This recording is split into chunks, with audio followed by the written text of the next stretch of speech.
विश्वास की किताब। तीसरा अध्याय। क्या विश्वास असफल हो सकता है? क्या विश्वास असफल हो सकता है? इसका जवाब है बिल्कुल नहीं। फिर लोग क्यों कहते हैं कि उन्होंने तो विश्वास किया पर उनके लिए विश्वास ने काम नहीं किया? क्योंकि विश्वास एक सिद्धांत है, वह हमेशा काम करेगा।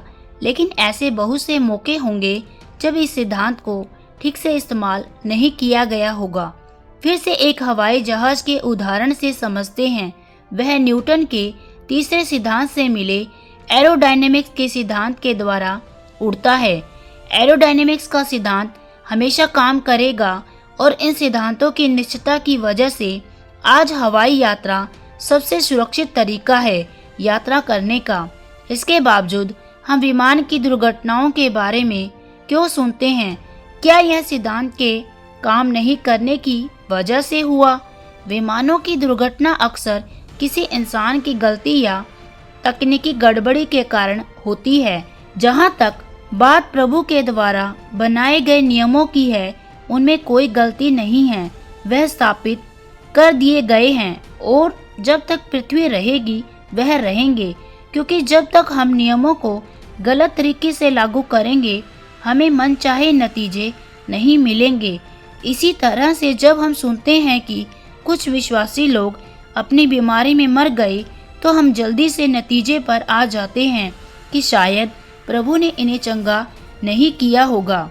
जब हम ऐसी बात पर विश्वास कर लेते हैं तो इस बात को नज़रअंदाज कर रहे हैं कि प्रभु को अब चंगाई देने की ज़रूरत नहीं है।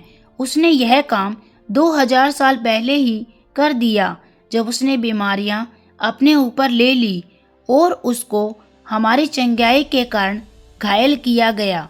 अब हम उन चीज़ों के लिए प्रभु का इंतजार नहीं कर सकते जो उन्होंने पहले कर दिया है। हमें बस विश्वास से ग्रहण कर लेना है जो मुफ्त में अपने अनुग्रह के द्वारा उन्होंने हमें दे दिया है। बहुत सारे विश्वासी प्रभु को मनाने में लगे हुए हैं कि उनके लिए वह कर दे जो उसने पहले ही अपने बेटे की मृत्यु और फिर से जी उठने के द्वारा कर दिया है। अपने जीवन से हर एक पहाड़ को उखाड़ दें। यीशु ने हमें वचन में सिखाया है कि कैसे हम अपने जीवन से हर एक पहाड़ को उखाड़ सकते हैं। पहाड़ कैंसर, दिल की बीमारी, दिमागी गड़बड़ी, कर्जा या फिर कोई भी बीमारी जो चिकित्सक विज्ञान द्वारा लाइलाज ही क्यों ना बताई गई हो। देखते ही इसके बारे में प्रभु यीशु का क्या कहना है। निश्चय ही मैं तुमसे कहता हूँ, जो भी इस पहाड़ से बोले निकलो और उखड़कर समुद्र में चले जाओ और अपने दिल में शक ना करें पर विश्वास करें जो चीज़ें वह बोल रहा है हो जाएंगी, उसे वह मिल जाएगा जो भी वह कहता है। मरकुस अध्याय 11 आयत 23। इस वचन से हम समझते हैं कि कोई भी पहाड़ को हटा सकता है अगर वे यीशु के दिए गए निर्देश के अनुसार करे। जो कोई शब्द पर ध्यान दे, इसका मतलब है यह कुछ खास चुने हुए लोगों या प्रभु के कुछ बहुत ही आत्मिक लोगों के ही नहीं है कि सिर्फ वही पहाड़ों को हटा सकते हैं।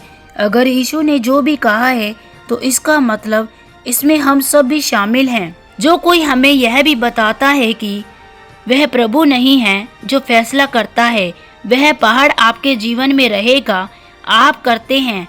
जो कोई एक अच्छी खबर है वह उस शादी की दावत के समान है जिसमें हर किसी को खुला न्योता है, जैसे कि एक बड़ा सा सूचना बोर्ड हो जिसमें लिखा हुआ है कि जो भी खाना चाहता है वह आकर जितना खाना चाहे खा सकता है।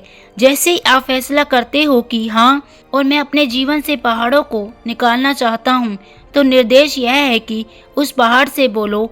यीशु ने यह नहीं बोला कि उन पहाड़ों के बारे में बोलो, लेकिन यह कि उन पहाड़ों से बोलो। बहुत से विश्वासी बीमारियों के बारे में बोलते हैं या फिर हर एक उस चीज़ के बारे में जो उनके जीवन में गलत है, पर कभी उस परिस्थिति से दी बात नहीं करते। यीशु ने यह भी कहा कि जो कोई इस पहाड़ से बोलेगा, इसका मतलब है कि आपको विशेष तौर पर यह जानना होगा कि आप अपने जीवन से वह क्या बात है जिसे उखाड़ना चाहते हैं। क्या वह कैंसर है, कर्जा है, बेचैनी है या फिर तनाव है, कुछ भी हो, आप उसे अपने जीवन से उखाड़ सकते हैं। जो कोई का मतलब है, कोई भी इंसान, कोई भी कह सकता है, कैंसर, ओ कैंसर, मैं तुझसे बात कर रहा हूँ, तू मुझे नहीं मार सकता। मैं तुझे यीशु के नाम में तुझे आज्ञा देता हूँ कि मुझसे दूर हो। कैंसर, तुझे निकलना पड़ेगा। मैं तुझे तेरी जड़ से श्रापित करता हूँ। आपको जोर से बोलना होगा ताकि कैंसर आपको सुन सके। इसका मतलब सिर्फ कैंसर ही नहीं, आपके जीवन में जितनी भी पीड़ाएं हैं जिनके कारण आप प्रभु की बहुतायत का अनुभव नहीं कर पा रहे हैं, उनकी लिस्ट बना ले। उस लिस्ट को उठाकर पीड़ाओं को जो आपको परेशान करती हैं उनसे बोले, उन्हें आदेश दे कि आपके शरीर और जीवन से निकल जाएं। ऐसा दिन में कई बार करें। उन पीड़ाओं से बोलने के बाद अब प्रभु का धन्यवाद करें। धन्यवाद यीशु, उस इन्फेक्शन को मेरे खून से हटाने के लिए। धन्यवाद प्रभु कि मेरा खून बिल्कुल ठीक हो चुका है यीशु के नाम से। धन्यवाद प्रभु मेरे शरीर को चंगा करने के लिए। याद रखें, आपके जीवन में जो कुछ भी गलत है वह आपका पहाड़ हो सकता है। आपको सीखना होगा उससे बात करना। अगर आपके जीवन में कोई भी क्षेत्र है जहां आप उस बहुतायत के जीवन का अनुभव नहीं कर रहे हैं जिसका वादा यीशु ने किया यूहन्ना 10:10 में, तो आपको इसके बारे में कुछ करना होगा और इस शिक्षा को अपने जीवन के उस क्षेत्र में लागू करना होगा।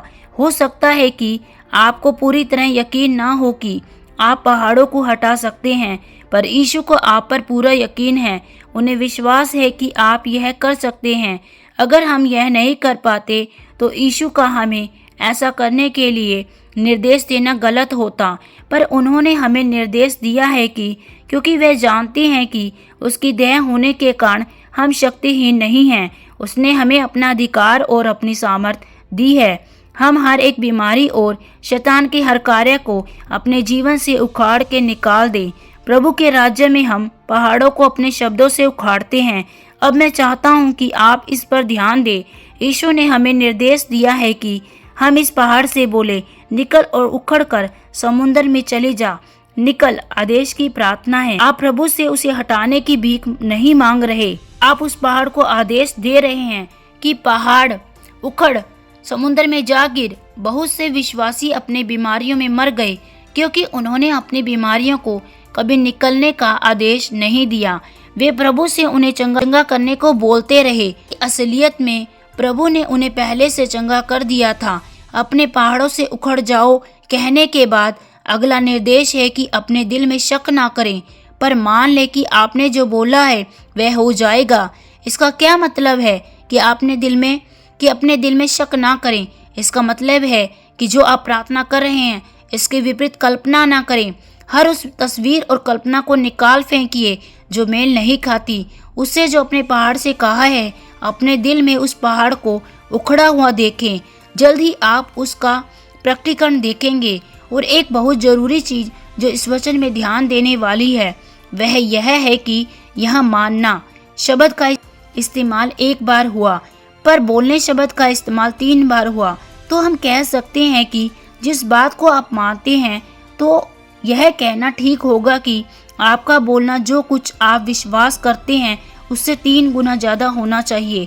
चुप रहने वाले विश्वासी नहीं बने, बोलने वाले विश्वासी बने। और क्योंकि हमारे पास विश्वास की वह आत्मा है, जैसा कि लिखा है, मैंने विश्वास किया इसलिए मैंने बोला। हम भी विश्वास करते और इसलिए बोलते हैं। 2 कुरिन्थियों अध्याय 4 आयत 13। उड़ने के सिद्धांत को काम करने के लिए एक विमान की निश्चित गति होनी चाहिए।